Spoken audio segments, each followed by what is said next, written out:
I know that you'll go, my love, I'll become yours. Buenos días, chicos. En la sesión anterior hablábamos del siglo de oro y del desarrollo importante que va a tener el teatro por diversos factores, ¿no? Entre otros la aparición y el éxito de los corrales de comedias como un lugar y un espacio de ocio.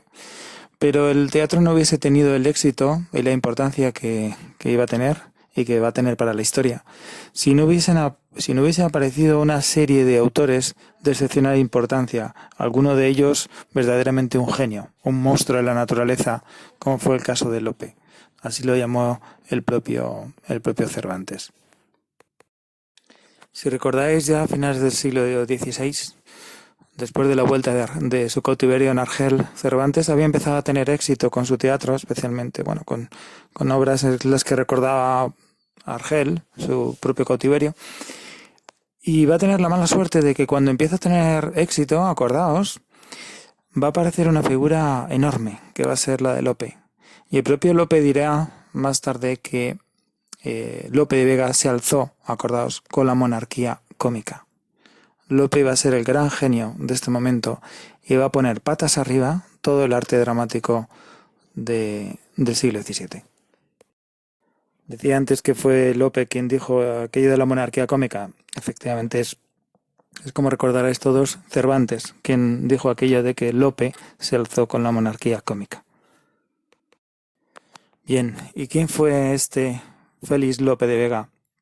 El Fénix de los ingenios. ¿Quién fue esa persona que arrolló en el teatro?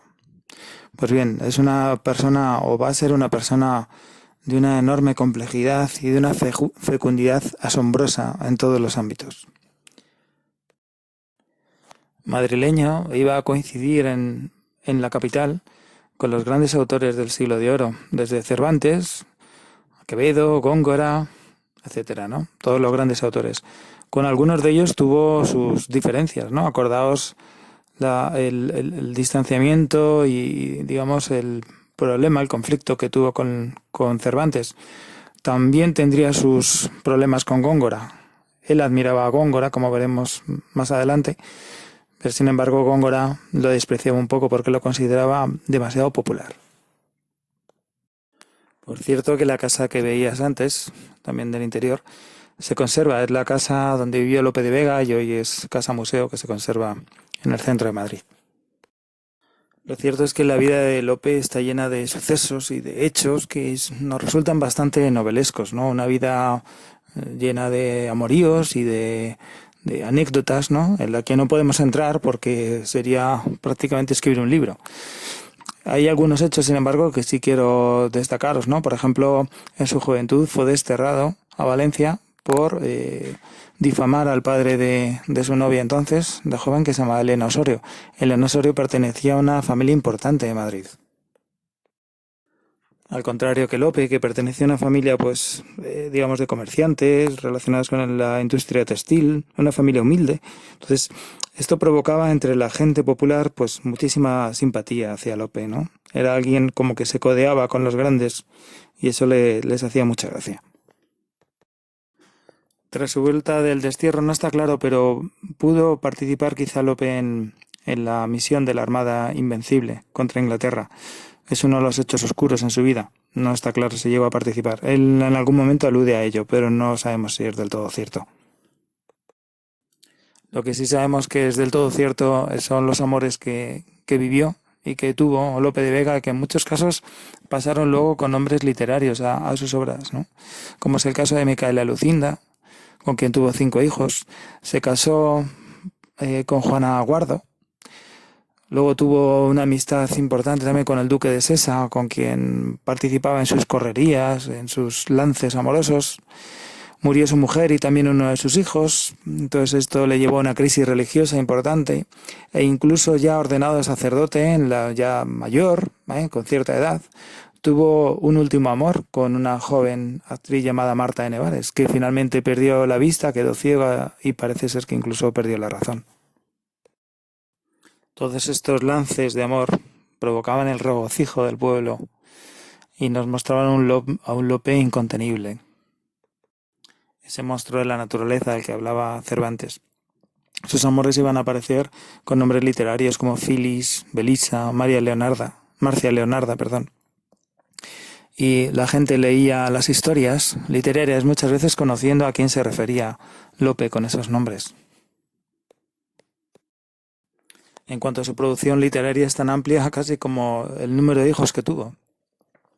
En poesía pues podríamos destacar títulos como el de sus rimas o el romancero general, siempre mostrando un estilo ligeramente conceptual, pero en general cercano al pueblo, ¿no? Un estilo sencillo para su comprensión. Lo veremos más despacio cuando estudiamos la poesía del siglo XVII. También escribió un gran número de novelas, entre las cuales podremos destacar la Arcadia o la Dorotea, o las novelas a Marcia Leonarda, que de alguna manera competían en su estructura, en su fórmula novelesca, con las novelas ejemplares de Cervantes, a quien sin duda admiró. Pero donde verdaderamente va a triunfar Lope es en el teatro. Ahí es donde Lope va a arrasar. Sus obras crearán escuela y van a ser imitadas por todos los grandes autores de la época, por Tirso de Molina, por Alarcón, e incluso de alguna manera el otro gran genio del teatro del siglo de oro que fue Calderón de la Barca, de alguna manera, por supuesto, también bebe de él, ¿no? En cuanto a su concepción del teatro. Lope llenará los corrales de comedias. Y hay una obra suya, en verso, El arte nuevo de hacer comedias en este tiempo, en la que explica cuáles deben ser las características del teatro, características con las que además quiere que triunfe. Lope tenía muy claro que quería que su teatro llegase al pueblo, y por eso una de sus características fundamentales es que sea accesible a él, ¿no? Que le impacte, que le emocione, y su lenguaje también sea comprensible para su público, que al fin y al cabo es el que paga. Como les paga el vulgo, es justo hablarle necio para darle gusto, decía. Entre las características más importantes de su teatro estaría la variedad en los temas, pero destacando siempre el tema de la honra, la verdad, como quizá el más característico, algo que potenciará a Calderón. Va a ser un teatro en verso, que se va a caracterizar también por la polimetría, es decir, utilizar diferentes estrofas según la situación, las redondillas para los diálogos, los romances para narrar hechos. Se mezclarán los géneros, lo trágico con lo cómico, etc. Se van a rechazar las tres unidades, la unidad de espacio, de tiempo y de acción. Y también va a crear personajes tipo, ¿no? Personajes, digamos, cuyas características, cuyos rasgos se repiten de obra en obra, ¿no? Tendríamos, por ejemplo, que la acción seria tiende a protagonizarlo un caballero y una dama, y digamos, paralelamente, la acción cómica la protagoniza el criado de él con la criada de ella. En este sentido, un personaje típico va a ser el del gracioso o figura del donaire, que viene a ser un reflejo cómico del propio héroe. También característica la presencia del rey, que muchas veces cierra la obra reimponiendo el orden establecido, que ha sido, digamos, de alguna manera perturbado por la acción. A ello deberíamos añadir que son obras que se estructuran en 3 jornadas. Básicamente la primera jornada o acto se corresponde con el planteamiento, la segunda con el nudo y en la tercera el desenlace.